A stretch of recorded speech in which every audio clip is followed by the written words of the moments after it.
من واقعا اون قصه که تو حالا خواستم ساختم.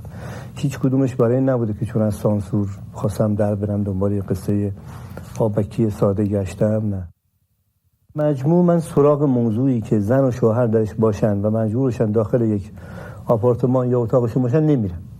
به دلیل اینکه این فیلم که کار میکنیم اول ما باید خودمون باور بکنیم و ما یک سری دروغ رو کنار هم دیگه میذاریم که به یه حقیقت بزرگتر برسیم.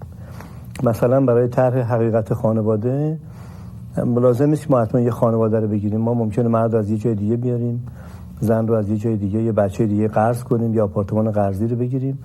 اما مجموعه این عوامل کنار هم دیگه میباید تعریف دقیقی از خانواده بده و خانواده هم برای همه ما روشنه که توش واقعا یک نوع امنیت، یک پرایوسی هست که آدما میتونن بدون در نهایت امنیت با هم دیگه رابطه داشته باشن. یعنی Para o cineasta iraniano Abbas Kiarostami, um filme deve criar uma relação de confiabilidade entre o público e a arte. Desta forma, para apreciação de suas obras, o espectador deve se entregar ao que é visto em tela, se permitindo divagar na história contada, preenchendo as lacunas que estão fora da mise-en-scène. Seus filmes não apresentam uma estrutura sólida e impecável, muito pelo contrário. Suas obras se apresentam de forma enfraquecida, muitas vezes expostas para que o público não se sinta como meros espectadores passivos a serviço das mentiras que o cinema nos conta. O próprio Abbas, no livro Abbas Kiarostami, 2 ou 3 coisas que eu sei sobre mim, diz o seguinte sobre o tema. Abre aspas. Não gosto quando se limita o cinema a contar uma história, ou quando se torna um substituto da literatura. Não aceito que subestime ou exalte o espectador. Não quero estimular a consciência do espectador, nem criar nele sentimentos de culpa. Se considerarmos que o cinema tem o dever de contar histórias, parece-me que o romance faz isso melhor. Fecha aspas. Para entendermos o cinema de Kiarostami, precisamos nos desfazer de todos os códigos pertencentes ao cinema, desconstruindo os elementos básicos de como contar histórias. E para isso, nos valeremos de 6 filmes da carreira de Abbas Kiarostami, a começar com 3 deles, que formam uma trilogia conhecida extraoficialmente como Trilogia Cocker, composta por Onde Fica a Casa do Meu Amigo, de 1987, e A Vida Continua, de 1992, e Através das Oliveiras, de 1994. O primeiro dos 3 é uma iniciação ao que ainda estaria por vir nos 2 subsequentes. Em Onde Fica a Casa do Meu Amigo, Kiarostami se vale de um conto de fadas às avessas, onde uma criança chamada Ahmad pega por engano o caderno do colega e, temendo que o rapaz seja expulso da escola por não ter feito a lição de casa, precisa atravessar um vilarejo inteiro para encontrá-lo e devolver o caderno. O desfazimento do conto de fadas se dá quando Ahmad se lança em uma aventura sem sucesso. Quando ele cruza com aqueles que na famosa jornada do herói seriam os mentores, não consegue ajuda de nenhum deles. Ou mesmo quando aqueles que deveriam exercer o papel de instrutores, aqui fazem exatamente o oposto. A mãe, o professor e o avô, que normalmente representam uma fonte de ensinamento e sabedoria dada à experiência de vida e a seus papéis dentro da sociedade, aqui se transformam na antítese do ideal modelo educacional. O crítico Rui Garner, em seu texto para a revista Contracampo, diz que os laços de ensinamento nunca são os institucionais, mas sempre os transversais, amigo-amigo, ou então por experiência individual, o que remete a um certo tipo de anarquismo educacional ou pelo menos a descrença nos grandes modelos vigentes na educação e reproduzidos sempre em sociedade. Kiarostami se desfaz da tradicional jornada do herói para criticar o modelo educacional que ignora o que uma criança tem a dizer.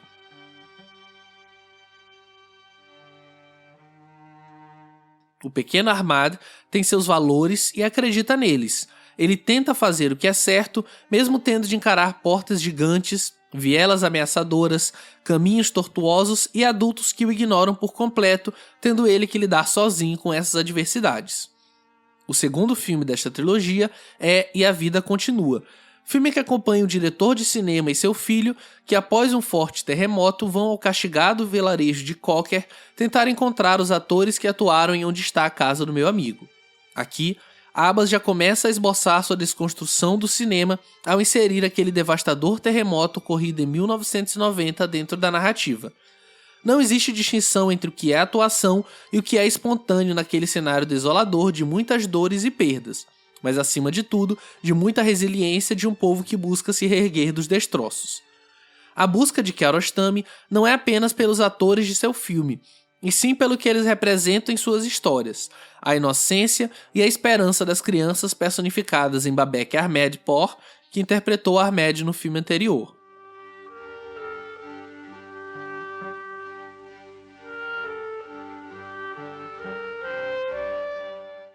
Se em Onde Está a Casa do Meu Amigo os atores eram apenas crianças, aqui, passados 4 anos, já são jovens em desenvolvimento, o que de alguma forma representa o cinema de Kiarostami que nunca para no tempo.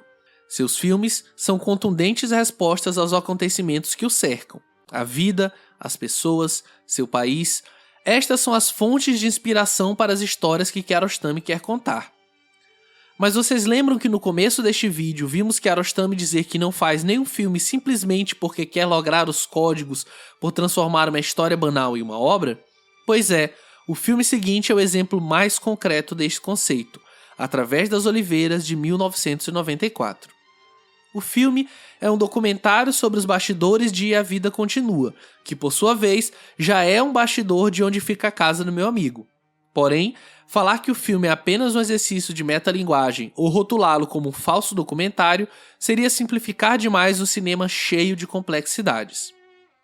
As primeiras cenas do filme já apresentam esta desconstrução do cinema de Abbas ao apresentar um ator que se coloca como alguém interpretando o diretor, que no caso seria o próprio Abbas, durante as filmagens de seu próprio filme.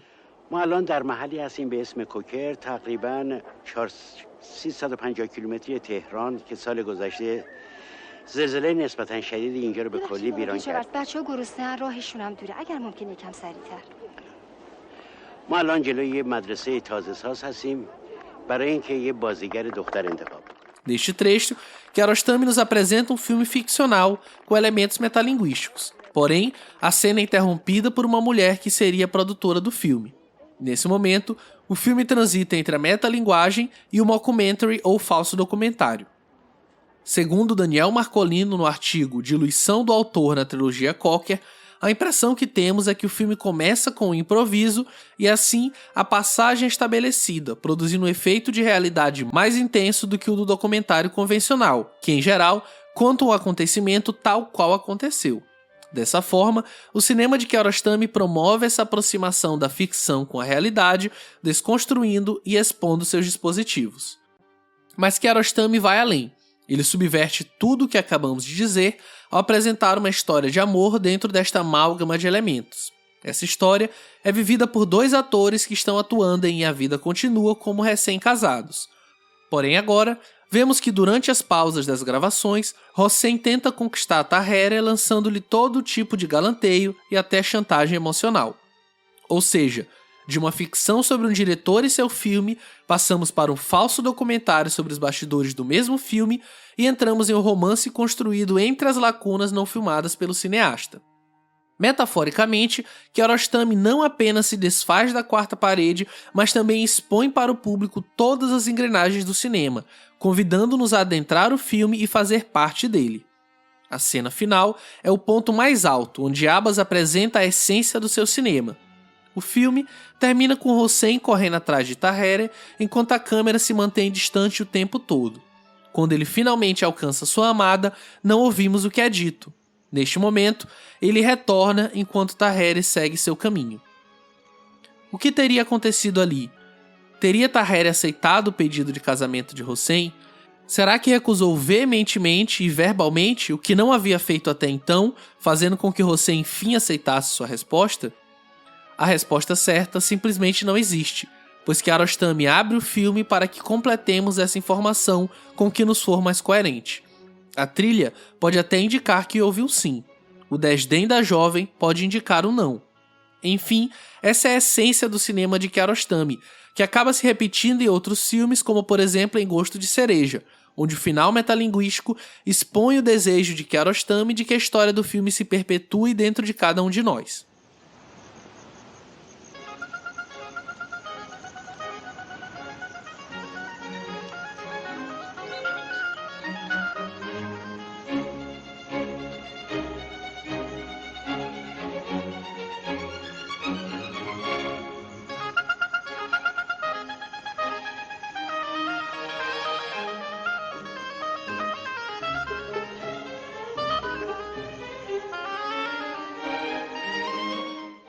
O filme seguinte é Close Up, de 1990. Hossein Sabzian é um homem pobre e humilde que é apaixonado pelos filmes do diretor Mohsen Makhmalbaf. Ao conhecer uma senhora em um ônibus, começa a se passar pelo cineasta. Forjando ser outra pessoa, ele entra na casa da família e promete colocá-la no seu próximo filme caso ela lhe dê dinheiro. Percebendo que pode se tratar de um golpe, eles avisam a polícia e Hossein vai a julgamento por tentativa de fraude. Este caso não apenas é baseado em fatos reais, como utiliza-se de imagens reais do julgamento e conta com a participação dos próprios personagens envolvidos na história. Desta forma, Kiarostami reencena alguns momentos do fatídico episódio, utilizando os próprios envolvidos como atores de suas histórias. Para o diretor, contar a história não seria suficiente. Ele precisava desconstruir por expor todos os dispositivos, inclusive com a sua aparição interferindo na mise-en-scène do julgamento.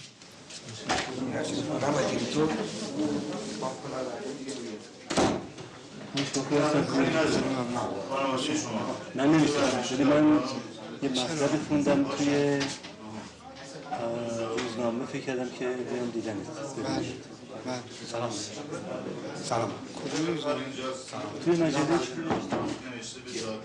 بعد دیدم که تو علاقمند سینمایی، منم سینماگرم، گفتم که بیام اول تو بپرسم با نسبتی به هم داریم. کیارستمی کیارستمی من تعجب میکنم.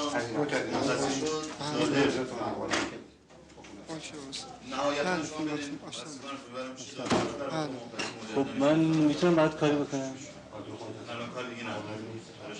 شما درد موردتون به بیان تصویری بکشید. خب حالا اون رو قول نمیدم، اما گفتم که با خودت صحبت کنم دیدم که Para documentaristas tradicionais, isso seria um crime imperdoável, mas Abbas Kiarostami nunca foi um simples documentarista. Quando o cineasta manipula a mise-en-scène, ele na verdade está questionando o próprio cinema e a nossa percepção do que é real.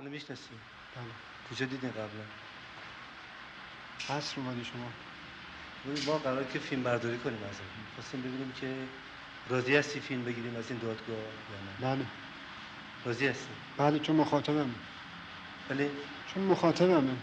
کی مخاطبه؟ شما. به چه دلیل من مخاطبه؟ دلیل علاقه‌ای که دارم. به چی علاقه داری؟ به کار هنری. به کار هنری. به کار هنری. به فیلم.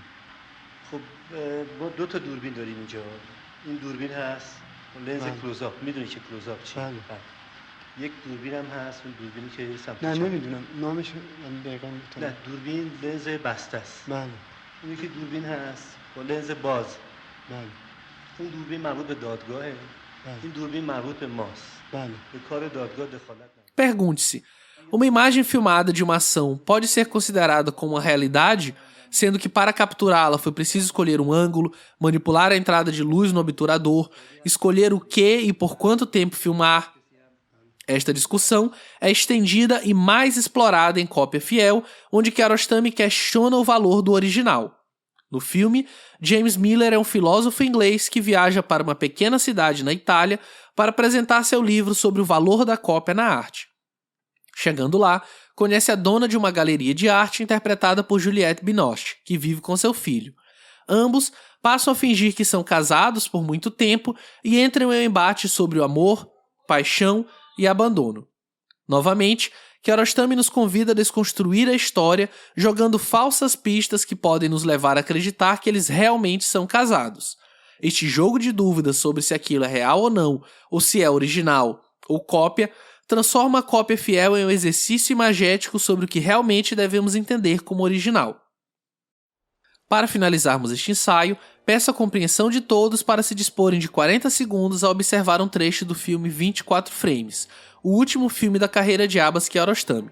Vejamos o trecho e depois o analisemos.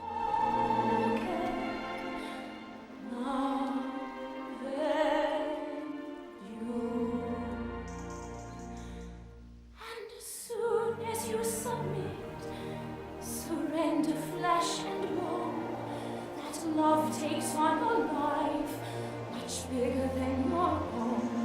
It uses you at will and drives you to despair and forces you to feel more joy than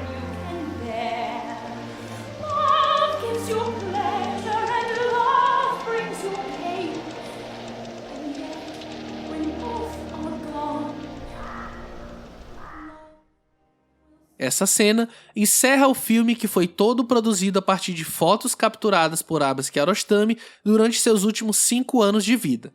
A partir destas imagens, ele insere digitalmente alguns elementos, dando movimento a elas. Ao todo, são 24 fotos ou frames, dando título ao filme, de mais ou menos 5 minutos. O objetivo de Kiarostami é propor ao espectador pensar no preenchimento do contexto de uma imagem estática.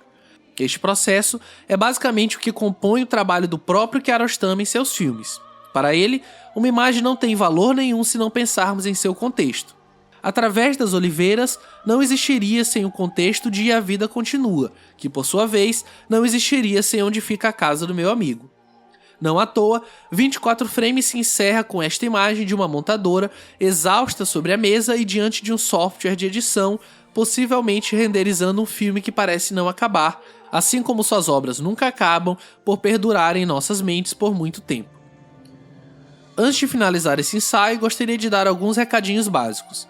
Primeiro, agradecer ao professor Fábio Rockenbach, que nos ajudou a destrinchar o cinema de Abbas Kiarostami no podcast Plano Sequência, que vocês podem conferir nos cards ou na descrição do vídeo. Lembrando que, além do iTunes, Spotify, Google Podcast e outros agregadores, agora vocês podem ouvir o Plano Sequência também aqui no YouTube. O link para o canal do PS estará na descrição. Outro recadinho é que em setembro o Plano Sequência completará 2 anos de existência e para celebrarmos esta data teremos alguns sorteios e promoções bem especiais. O tema do programa do mês de setembro será escolhido por nossos ouvintes, então fiquem atentos nas redes sociais para acompanhar todas as novidades. Todos os links estarão na descrição, junto com as referências utilizadas neste episódio. Deixem nos comentários quais cineastas gostariam de ver sendo analisados aqui no canal ou no podcast Plano Sequência. Por hora nos despedimos e nos vemos no próximo episódio.